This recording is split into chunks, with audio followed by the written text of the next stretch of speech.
TV Fortaleza. Um novo tempo. Uma nova televisão. Construindo a cidadania.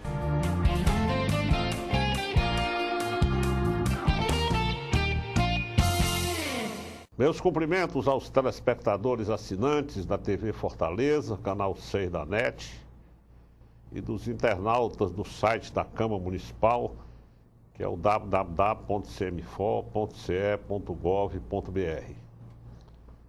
Sejam muito bem-vindos ao nosso programa. É uma satisfação muito grande tê-los como telespectadores. Hoje, dentro dessa série de entrevistas que nós estamos fazendo, com os destaques da política, da administração e do empresariado do Ceará de 2011, nós temos a grande satisfação de receber hoje no nosso programa o doutor Luiz Gonzaga Nogueira Marques, uma figura muito conhecida, muito querida em Fortaleza, porque ele tem um currículo muito rico, vocês vão ver, inclusive todo ele dedicado aqui ao Ceará, e hoje ele está aqui como diretor da Santa Casa de Misericórdia. Ele foi escolhido como um dos melhores dirigentes de entidades filantrópicas pelo seu excelente trabalho que ele vem realizando na Santa Casa. Então é uma satisfação, doutor Luiz Marques, recebê-lo hoje aqui no nosso programa. E eu queria inicialmente que você falasse aí sobre o seu rico currículo. Roberto, é um prazer imenso estar aqui no seu programa. Eu quero cumprimentar seus inúmeros telespectadores, dizer da minha alegria em poder participar desse programa que eu já ouvi em outras oportunidades, já assisti e sei da audiência enorme que ele tem.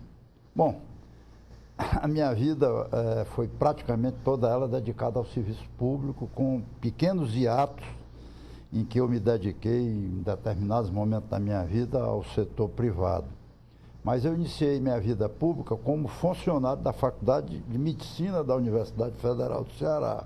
Veja o contraste. De medicina? Eu fui ser funcionário da reitoria da Universidade Federal e fui alocado na Faculdade de Medicina.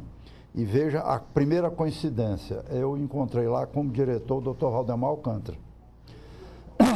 Figura da maior respeitabilidade, um homem que eu admiro profundamente e que eu comecei minha vida pública sob a orientação dele. Inclusive tive a chance de fazer toda a mudança da Faculdade de Medicina, da Praça José de Alencar, que você nem sabe disso, nem se lembra disso, para Parangabuçu. Então, formado, eu consegui... Nesse tempo você era estudante de engenharia? Eu já entrei na escola de engenharia e fiz todo o meu curso de engenharia como funcionário da reitoria.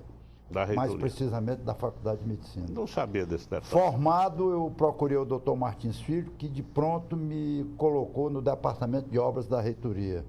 Lá eu tive a oportunidade de conhecer luminares da engenharia, como o Hugo Mota, o Fernando Mota, que era o diretor do departamento, Neudson Braga, Liberal de Castro. Eu tive a felicidade de iniciar a minha vida convivendo com esses homens da maior competência, dentre os quais eu citei e que tem outros. Posteriormente, eu fui trabalhar no Departamento Nacional de Obras de Saneamento. DNOS. DNOS, que depois, quando eu fui deputado federal, fiz tudo para ele não ser extinto, mas acabou sendo extinto. Trabalhei mais de um ano naquela obra lá do Lagamar, da dragagem do Lagamar. Paralelamente a isso, eu fui convidado pelo professor Eduardo Saboia para ser assistente dele na Escola de Engenharia. E ingressei na Escola de Engenharia como assistente logo em 63, eu me formei em 62, e fiquei lá durante 30 anos. Mas no ano seguinte, a pedido do Eduardo, também fui ser professor da Escola Técnica Industrial. Foi o tempo que no governo Jânio Quadros, não podia acumular, etc., eu tive que deixar. E fiz concurso logo em seguida para o Estado do Ceará, o antigo Departamento de Obras Públicas, que foi substituído pela SOEC, quando eu tive a oportunidade de fazer o concurso público, inclusive ter a felicidade de ter logrado o primeiro lugar nesse concurso público. Logo em seguida, assumi a direção do Departamento de Obras da SOEC, para no ano seguinte, já no governo do coronel Adalto Bezerra, ser convidado para ser o superintendente da própria SOEC. Passei pouco tempo, 1 ano e pouco só, porque logo em seguida fui galgado ao cargo de secretário de Obras do Estado, do próprio governador Adalto Bezerra, ocasião em que eu tive um aprendizado enorme, porque ele me delegou poderes para coordenar o trabalho de todos os órgãos vinculados à secretaria, que naquele tempo eram enormes. SOEC, CAGES, DAIA, COELSE, COAB, enfim, todos esses órgãos, os presidentes despachavam comigo semanalmente para que a gente desse encaminhamento aos problemas e às determinações do governador. Eu fui secretário de Obras do Estado durante 11 anos. Eu servi durante esse período a 5 governadores. Comecei com o coronel Adalto, fui do Dr. Valdemar Alcântara. Nesse intervalo eu fui prefeito de Fortaleza, indicado pelo Dr. Valdemar, novamente meu caminho se encontrando com ele. E voltei a ser secretário no governo Virgílio Távora e permaneci no governo Manuel de Castro e no governo Gonzaga Mota. A partir daí, já no final do governo Gonzaga Mota, com a saída do Adalto Bezerra, do grupo político que fazia parte até então, para fundar o PFL naquela época, eu me fiz, por injunção desse grande amigo meu, que é o Adalto, candidato a deputado federal constituinte, conseguindo lograr uma eleição consagradora, porque nunca fui político, sempre me dediquei ao serviço público, mas eu consegui ficar entre os primeiros colocados e me fiz deputado federal constituinte. Foi um período muito rico, eu estive lá na Câmara durante toda a Constituição, trabalhei diretamente com um homem público, assessorando diretamente o Virgílio Távora, porque eu tinha sido secretário dele, e ele foi constituído um grupo de notáveis lá na Câmara, Ulisses Guimarães, Virgílio, Sandra Cavalcante, enfim, Fernando Henrique Cardoso, Mário Covas, quando num determinado momento a Constituinte esteve embananada, não se votava nada, esses homens se reuniram e resolveram tocar para frente a Constituinte. E eu tive um papel secundário, mas de muita importância, segundo o ex-governador Virgílio Távora, porque eu lia toda a documentação, principalmente daquelas voltadas à parte de cidades e à parte de educação, que era aquilo que eu dominava com mais tranquilidade. E assessorava o governador, o senador de então, Virgílio Távora, para que ele pudesse, na manhã seguinte, levar para a reunião de notáveis. Quando eu estava na Câmara, minha mulher foi vítima de uma insidiosa moléstia e tinha muito problema de saúde. E eu tive que interromper a minha carreira política, e até porque eu não me sentia muito bem na atividade política, essa que é a verdade. Você não é muito de legislativo, né? Você é mais de executivo. É de executivo. E ao final do meu mandato eu recebi um honroso convite para dirigir um órgão que eu sempre tive vontade de dirigir, que era o DENOX. Então eu tive que renunciar ao meu mandato nos 4 últimos meses, e foi até muito bom, porque eu dei chance para assumir, naquela ocasião, no meu lugar, o ex-governador Flávio Marcílio, que tinha ficado na suplência, e vim dirigir o DENOX. Passei 3 anos e meio aí no DENOX, deixei minha marca, como procurei deixar por todo canto que passei. A gestão de quem na época, o presidente? O presidente era o Fernando Collor. Fernando Collor. Era Fernando Collor. Certo. Eu fui nomeado por ele e permaneci no governo de Itamar Franco. Durante quase todo o período do Itamar Franco eu permaneci. Saí e tenho, durante essa passagem de prefeitura, de secretário de Estado, uma satisfação muito grande, Roberto. Que a exemplo do reconhecimento que eu recebi agora como dirigente da Santa Casa, durante os 11 anos que eu fui secretário de Estado, eu sempre fui escolhido entre os melhores secretários de Estado do ano, pelo Comitê de Imprensa da Assembleia, coisa que no meu íntimo era um incentivo muito grande para que eu continuasse minha jornada no serviço público. E, aliás, essa nossa promoção, viu, Luiz, nasceu porque o Comitê de Imprensa deixou de fazer a promoção dos melhores do Estado, o Comitê de Imprensa deixou de fazer os melhores do município, e eu juntei as duas numa só. Foi uma ideia muito boa. Porque juntei, já estou fazendo há 9 anos. Isso serve de incentivo a todos nós que dirigimos. Exatamente. E por sugestão do Régis Jucá, eu acrescentei, além do pessoal da área estadual e municipal, eu acrescentei a área estadual. Perdão, a área social, social, onde nós incluímos a entidade filantrópica, fundação, hospital. Foi a sugestão do Eu Régio acho que muito bem posta a sugestão do grande Régio Jucá. Isso.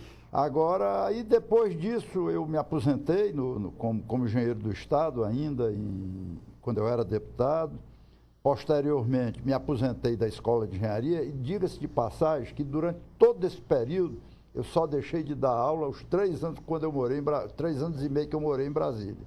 Fora disso, eu dava aula na Escola de Engenharia 7 horas da noite, 6 horas da manhã. Conciliava os horários. Procurava conciliar com as minhas obrigações aqui fora para que não deixasse de ter aquele contato tão salutar com os estudantes. E tive o prazer de tê-lo como meu aluno na escola. Sem dúvida. Você deve se lembrar desse período, porque eu me lembro que você foi meu aluno. Exatamente. Muito bem, então, a partir daí, depois de aposentado,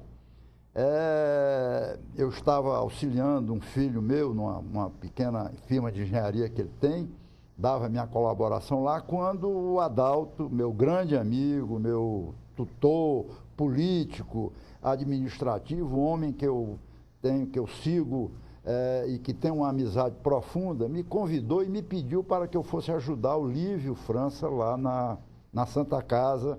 O Lívio era o provedor da Santa Casa. Em função da seriedade com que eu vi que a casa estava sendo dirigida pelo Lívio, que foi um planejador formidável, eu accedi e fui ajudar o Lívio. E você não sabe estar parado, né, Luiz? Mas aí, infelizmente, o Lívio adoeceu, eu tive que substituí-lo, passei um ano naquelas substituições, ele se afastava e voltava, o estado de saúde dele não permitia. O fato é que, em janeiro do ano passado, houve a eleição para provedor e meu nome foi, por aclamação, escolhido como provedor da Santa Casa. E hoje me encontro lá. E lhe digo que, depois dessa peregrinação muito longa, por todos esses cargos aí, entremeado com o de deputado federal constituinte, eu me encontro lá muito feliz, porque é um trabalho gratificante, trabalho que você não ganha nada, começa logo daí, é um trabalho absolutamente filantrópico. Todos nós que prestamos serviço à Santa Casa não recebemos um centavo, pelo contrário. Somos obrigados a ser sócio da Irmandade e, para ser sócio, tem que pagar uma importância mensal. Mas enche de muita alegria o coração da gente, a gente fica feliz em poder, principalmente no caso da Santa Casa, em que a nossa ação é dirigida para aquelas pessoas mais necessitadas. O Lívio usava uma imagem muito profunda, que quem procura a Santa Casa são os excluídos dos excluídos, essa que é a verdade. Quando não é acolhido por nenhum hospital, por nenhum posto de saúde, vai lá na Santa Casa, ela continua com aquele lema de jamais um irmão nosso vai voltar da casa, das nossas portas, sem um atendimento. Atendimento que a gente sabe que não é perfeito. Não é perfeito porque nós lutamos com muita dificuldade.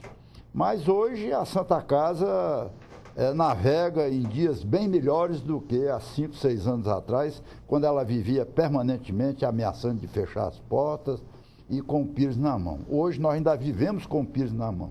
Nós dependemos muito da caridade, da solidariedade do povo cearense, mas o Lívio, como um bom planejador que conseguiu equilibrar as finanças da Santa Casa. Eu diria que o presente da Santa Casa, de 3 anos para cá, é de uma certa tranquilidade, porque nós conseguimos equilibrar a receita com a despesa. Isso ainda na administração do Lívio e vem sendo mantido rigorosamente durante a nossa. A gente só gasta aquilo que arrecada. Mas, infelizmente, para fechar essa conta mensal, Roberto, a gente ainda depende muito eu não sei se eu estou me estendendo muito. Não, está ótimo. A gente depende muito da generosidade, como eu disse, do povo cearense. Nós recebemos uma contribuição substancial do povo de Fortaleza, principalmente, através da conta da Coelce. Luiz, o ideal seria que essas doações se dirigissem a investimento, mas, infelizmente, ainda hoje são usadas para custeio. Luiz, eu queria lhe pedir um intervalo de 1 minuto aos telespectadores e agora vamos voltar falando exatamente sobre isso. Quais são as receitas, as despesas da Santa Casa? Em 1 minuto voltaremos.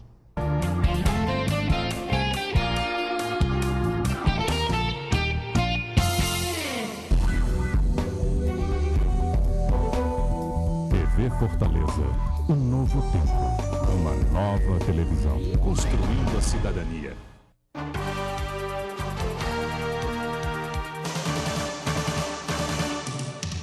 De segunda a sexta-feira, às 18 horas, as principais notícias do dia na capital cearense, no Brasil, com uma cobertura especial do trabalho dos vereadores e do Parlamento de Fortaleza. Jornal da Câmara. Informação com credibilidade, que deixa você por dentro de tudo que é e será notícia na capital cearense. A apresentação, Ivelise Maia, de segunda a sexta, às 18 horas, na TV Fortaleza. Um novo tempo, cultura e informação a serviço da cidadania.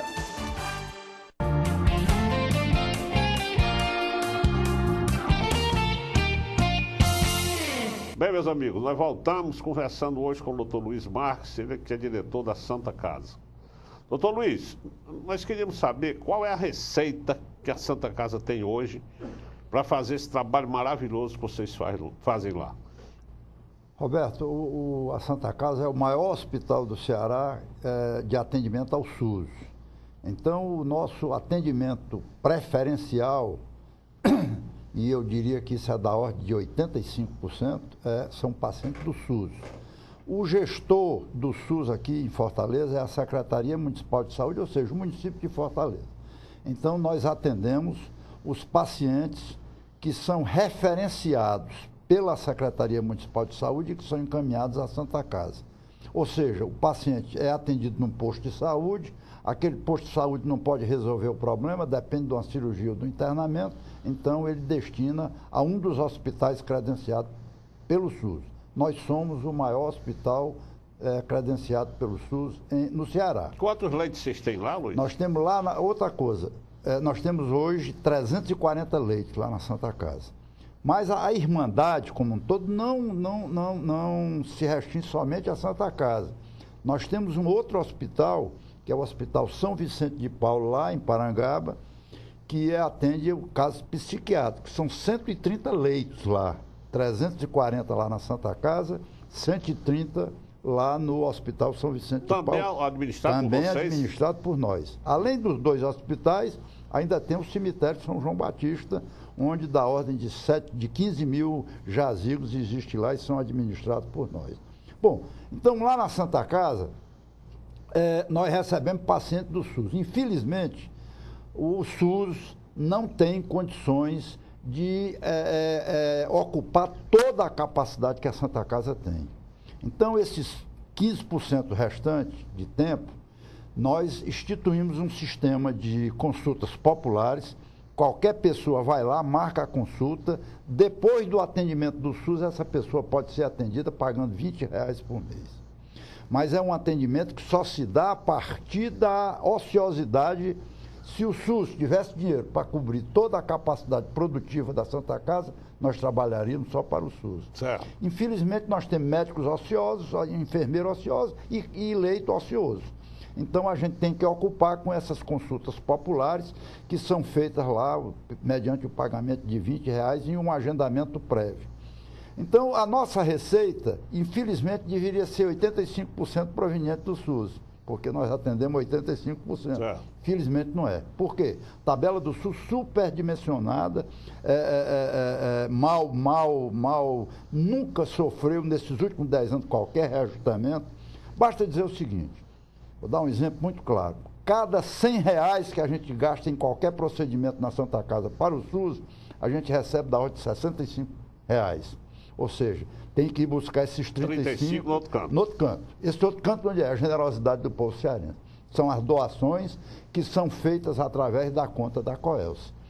O que nós queríamos, desejaríamos, é que essas doações fossem dirigidas para melhorias tecnológicas na Santa Casa, compra de equipamentos, e nós estamos fazendo muito esforço e estamos melhorando muito a Santa Casa nesse aspecto tecnológico. Basta lhe dizer que há 3 meses atrás nós instalamos um tomógrafo, que era uma ansiedade muito grande dos médicos lá da Santa Casa, um mamógrafo que temos lá, colonoscopia a Santa Casa não Como fazia, é que você agora conseguiu está esses fazendo. equipamentos? foi doações. Doações. Compramos agora, o mês passado, um equipamento que custou R$160 mil, da maior importância, é um arco cirúrgico que estava impedindo de se fazer determinadas cirurgias lá na Santa Casa. Contamos com a boa vontade de alguns empresários aí e nos deram, e nós já estamos com o equipamento funcionando a partir da semana passada, desse arco cirúrgico. Então, o ideal seria que realmente essas doações, e aqui é que eu faço um apelo, só para você ter ideia, nós temos uma empresa que faz o telemarketing para a Santa Casa, que hoje tem catalogado da ordem de 100 mil contribuintes. Dá uma contribuição média em torno de R$5 por pessoa.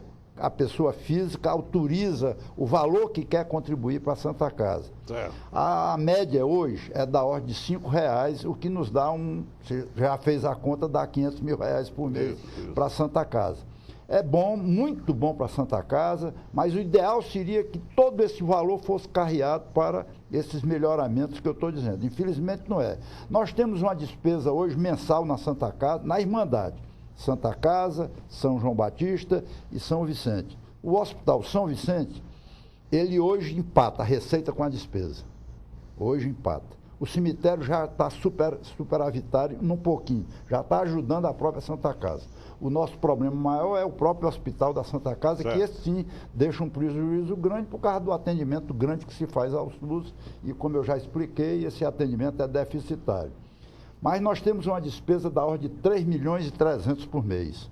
E estamos com 3.300, 3.400, tá? Essa sobrinha é para ir comprando um equipamento ou outro que a gente precisa, e um aporte extra que a gente consegue de um empresário generoso que nos consegue, que nos permite a compra de equipamento. Mas nós estamos fazendo todo o esforço no sentido de dotar a casa. Outra coisa que para mim é da maior importância foi o convênio que nós fizemos o ano passado com a Faculdade Cristo. A Faculdade Cristo hoje tem da ordem de 85% de todos os treinamentos feitos aos seus estudantes lá dentro da Santa Casa. Beleza. Só aquelas especialidades que nós não temos lá na Santa Casa é que os estudantes do Cristo têm fora. Nós temos hoje, nós conseguimos no ano passado uma vitória enorme. Nós tínhamos 13 residentes, conseguimos que o Ministério da Educação nos desse mais 6. Estamos com 19 residentes. E o grande sonho do atual provedor da Santa Casa é transformar aquilo lá no hospital-escola. Nós estamos caminhando para isso, fazendo todo o esforço para que a Santa Casa seja um hospital-escola. Ou seja, a Santa Casa foi o berço da Faculdade de Medicina. Todo mundo sabe disso aqui. A Santa Casa teve lá o primeiro pavilhão de tuberculose de Fortaleza. Foi o primeiro pronto-socorro de Fortaleza. Então, nós queremos ser pioneiros também no caso do ensino médio, do ensino médico, que é da maior importância para nós. Hoje nós temos da ordem de 60 estudantes de enfermagem estagiando lá dentro da Santa Casa, tanto aqui de Fortaleza como do interior do estado. Nós temos da ordem de 30 alunos do Cristo lá dentro da Santa Casa. Os primeiros formandos da Faculdade Cristo já estão se encaminhando para serem residentes da Santa Casa. Que beleza. E é um médico que nos interessa muito. Por quê? Porque é um médico que vai fazer raiz, está começando lá na Santa Casa. E a Santa Casa foi o berço dos maiores médicos do Ceará, como foi da Faculdade de Medicina, enfim. Nós estamos caminhando no sentido de transformar lá num hospital-escola, que tem uma grande vantagem. A gente deixa de depender somente do Ministério da Saúde e passa a contar com a colaboração também do Ministério da Educação, a partir do momento que a gente consiga esse título de hospital de ensino. Eu acho também, Luiz, se vocês fizessem, digamos, uma campanha para que essa colaboração, que você falou que é em média de R$5 por consumidor da Coelce, se for, é tão baixo esse valor, não, eu não se fosse elevado, digamos, para R$10... Eu não acho nem baixo, viu? Eu acho que já é um valor substancial. O que eu acho é que está sendo atingido pouca gente. Só vou lhe dar um exemplo. Nós temos conhecimento que a Coelce tem da ordem de 2.800.000 consumidores de energia aqui no Ceará. Somente 100 mil estão contribuindo. Quer dizer, menos de 5%. Por quê? Porque a gente está fazendo... Nós vamos contar agora, e eu vou dizer isso aqui com tranquilidade, não é a Coelce, aí é o povo que tem que... porque a empresa de telemarketing tem feito, inclusive eu sou até contra, ela tem procurado muito fidelizar aqueles que já estão contribuindo, quando eu prefiro que vá em busca de novos contribuintes. Eu queria que passasse de 100 mil para 200 mil, 300 mil, que não é uma coisa impossível. E outra coisa, o perfil do doador são aquelas pessoas humildes, não são os mais ricos da cidade, não. Não são, viu, Roberto? Isso é que dói, que a gente sente, que não são os mais ricos. São pessoas que foram beneficiadas pelo trabalho da Santa Casa, que estão lá doando. Enfim, você vê que pela média de contribuição, não é pessoa rica, porque pessoa rica não ia doar só R$5. É verdade. Então, nós fazemos esse apelo à população de Fortaleza. Inclusive, estamos contando com a colaboração da imprensa agora. Nós vamos começar uma campanha para aumentar essa contribuição, para que o nosso tratamento, aqueles irmãos mais necessitados, aqueles que nos procuram, tenham um atendimento cada vez mais digno e cada vez mais competente, que é o que nós queremos fazer. Sim, mas eu lhe pergunto, todos os consumidores da Coelce recebem a papeleta de contribuição? Não é papeleta, porque hoje a firma contacta a pessoa e a pessoa autoriza, é gravado, isso é gravado, porque a Coelce só aceita se tiver a gravação. Certo. Aí telefona para cá, doutor Roberto, nós somos aqui da empresa que fazemos telemarketing para Santa Casa. Nós queríamos que o senhor contribuísse, aí você é que fixa o valor, tem gente que fixa 10, 5, 8, 6, algumas pessoas dizem, eu quero contribuir por 6 meses, aí ao final daqueles 6 meses a gente tem que ir atrás da pessoa para continuar, enfim, para não perder, porque hoje nós dependemos disso. A Santa Casa, só para você ter ideia, Roberto, o problema todinho é problema de questões trabalhistas do passado. Certo. Hoje, o que nós compramos numa semana, pagamos na outra, pessoa é dispensada, recebe seu fundo de garantia tranquilo, não fica ninguém. Agora, nós temos muitas questões pendentes do passado, de 6 anos para trás, 7 anos para trás, são às vezes, ações até impagáveis. Mas a gente está convivendo com isso, coisa de 5 anos para cá, não há dívida na Santa Casa, graças a Deus. Mais de 5 anos para trás, ainda existe algumas pendências que nós estamos tentando resolver. Só para você ter ideia, nós pagamos de parcelamento de fundo de garantia atrasado e na Procuradoria da Fazenda Nacional mais de R$100 mil por mês.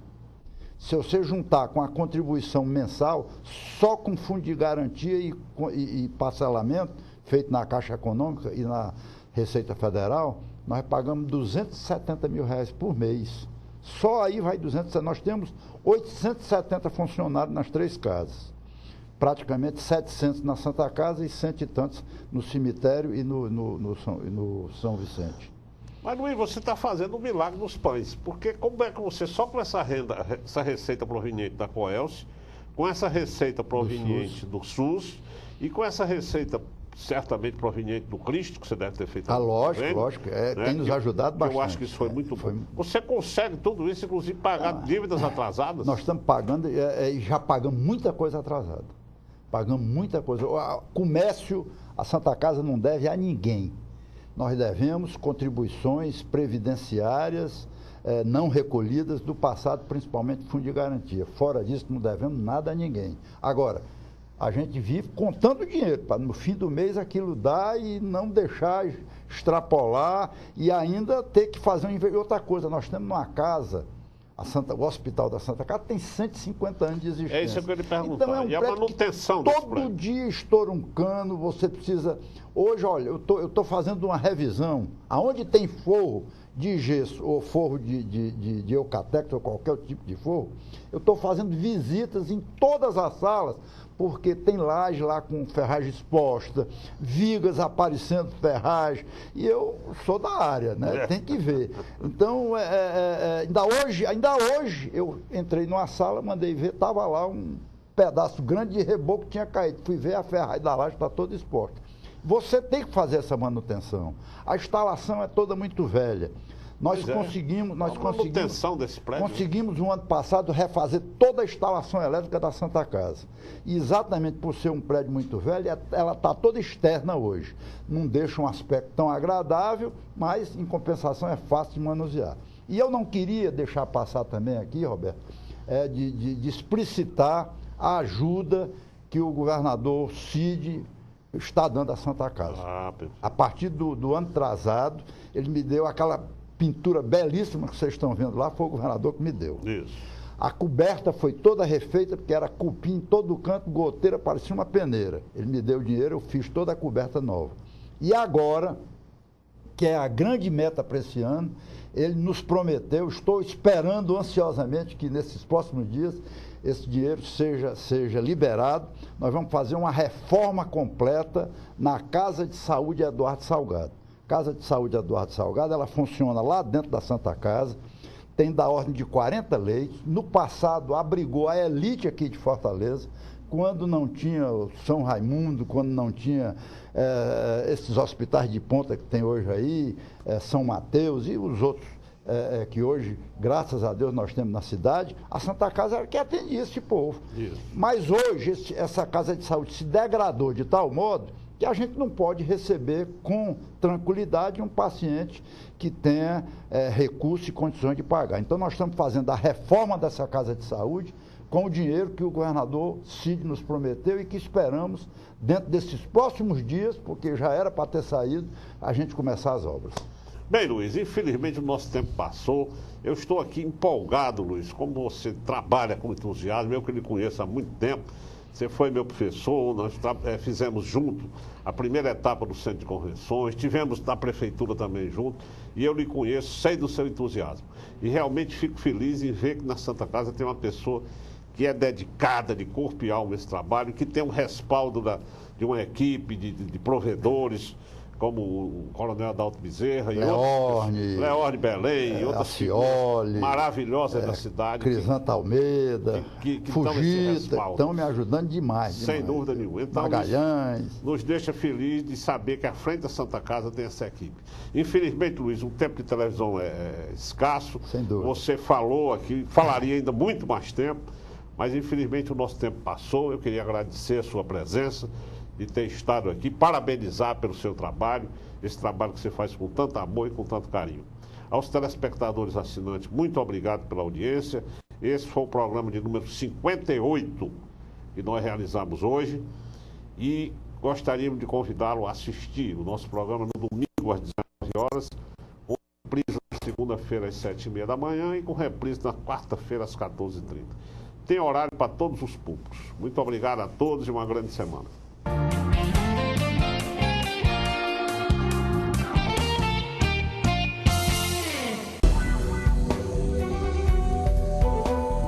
TV Fortaleza, um novo tempo, uma nova televisão. Construindo a cidadania.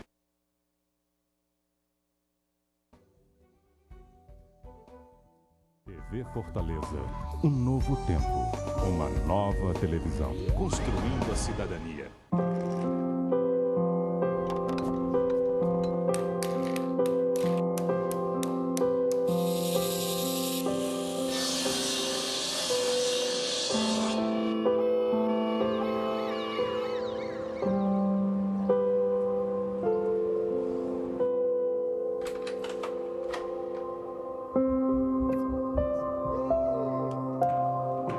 Justiça do Trabalho, 70 anos de justiça social.